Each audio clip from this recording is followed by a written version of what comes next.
What is BERLITZ test? BERLITZ is a language assessment test to determine the English communication skills of the applicant. If you want to work for a call center or a BPO company, you better watch this video. BERLITZ is like a SVAR and Versant. It takes approximately 15 minutes to finish the interview. The only difference is, unlike SVAR and Versant, a human facilitator will grade your English skills instead of a computer program. Also, the conversation is more conversational than robotic.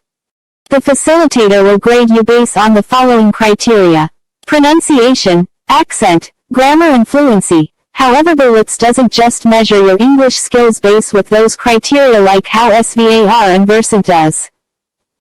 It measures how you handle real conversations with real people, like how a call center agent should be. Avoid sounding robotic. That's just not how humans talk. Talk like a human when talking to humans over the phone.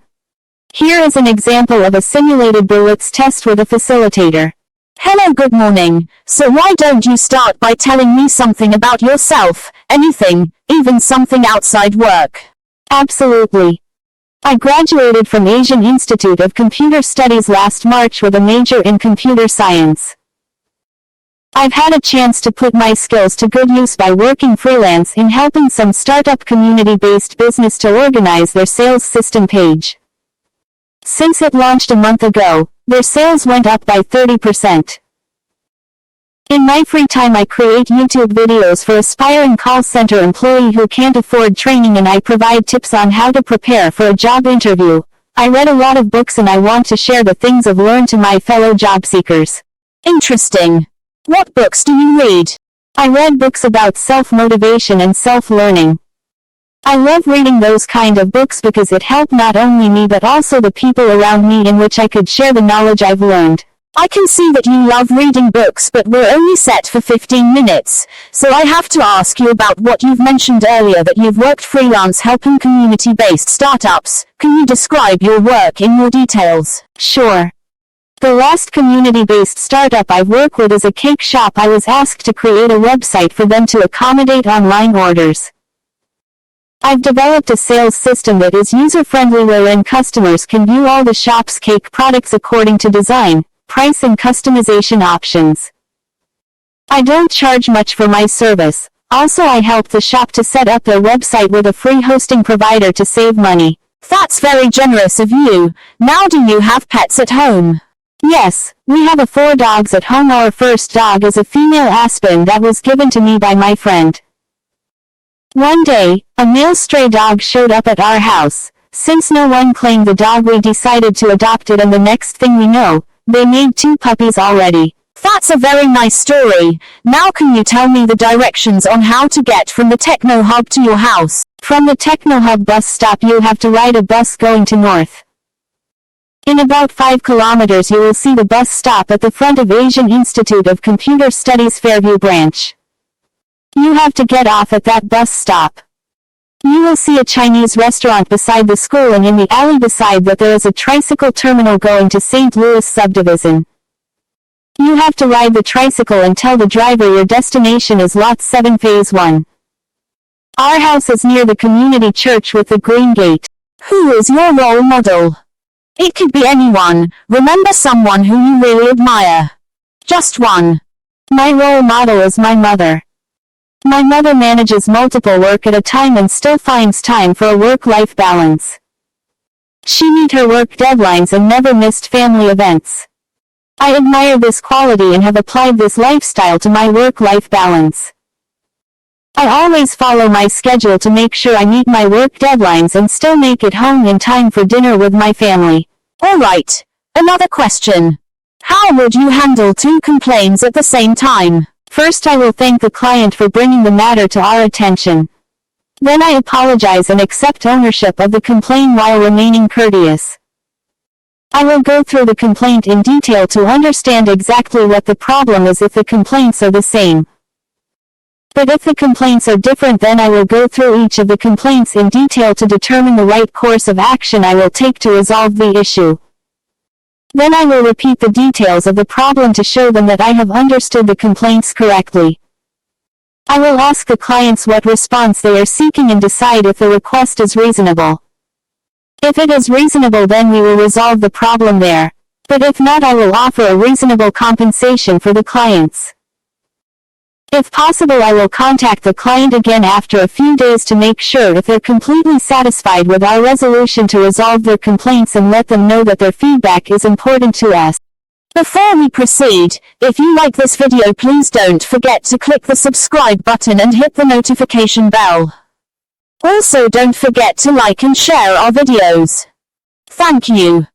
Alright. Do you like traveling? What all places you have been to? Well, I like to travel a lot because I can learn and experience new things with it. Last time I visited Boracay, I was amazed by the beauty of its white sand beaches, and I also love the beautiful sunset. I also learned that as a tourist it is our duty to protect such places. We must preserve its beauty for the future generation. Today, as many tourists visits the island, it becomes more polluted with non-biodegradable waste, so we must be mindful of our trash because it can cause great damage to our environment. That's a very nice insight from you. So how has your day been so far? Thank you for asking. I got up from bed at 6 in the morning and had to do this online interview. So I brushed up my skills by reading the news online, which is my hobby as well, and I also checked my email and social media account to be on the latest trend today. Then I took a bath and dressed up properly for this interview. So far my day is good thanks to you, who made me very comfortable with this interview. That's very thoughtful of you. Alright. The 15 minutes is almost up. So, I must ask you, what do you look for a job? I'm very interested in a job where I'll be able to collaborate with my coworkers and receive constructive feedback, and where direct communication with the client is possible so I can continue to learn and improve my skills. That's why I'm applying for the customer service representative position. I want to be part of a company where we could provide good service to our clients and resolve their concern. That's very nice. Okay, last question. Where do you see yourself 10 years from now? After looking into your company, I understand there is a lot of area for growth, which made me excited to apply for this role. It's important for me to work at a company that is expected to expand. Based on your current processes, I believe this is realistic for the company. In 10 years, I hope to have more responsibilities and be a part of helping the company reach its maximum potential. I want to have learned all I can about this industry and be a good leader who inspires others. Okay. Well, thank you so much for your time. Thank you. 7 BERLITZ tips you should always remember. 1. Avoid sounding negative. BERLITZ questions have been designed in the way that you cannot hide yourself, and a simple question reveal what kind of person you are. They might have sounded friendly and accommodating, but it didn't mean that they weren't observing you. Thinking that you're talking about something casual and personal, you might completely let your guard down and talk about how you hate someone or something around you. Don't even think about it. Never make strong and negative, hateful comments. This will put you in a bad light. Make sure you're talking about something happy and positive. Hold your tongue when you feel the urge to talk about how you hate someone, like your gossipy neighbors. 2. There are no right or wrong answers. You don't have to think too much about your answer to show you're knowledgeable. As long as you can perfectly defend, explain, elaborate and give examples to your answer, then you're all good. Just make sure your answer doesn't put you in a negative light, especially if it's work-related, like bad-mouthing your previous work. 3. Talk about things you know. Even if you don't know the questions, you can steer the conversation where you want it to go. The interviewer's question will most likely revolve around the topic you initially talk about. So talk about the things you know so well right at the start of the conversation, and you won't find it hard to come up with things to say.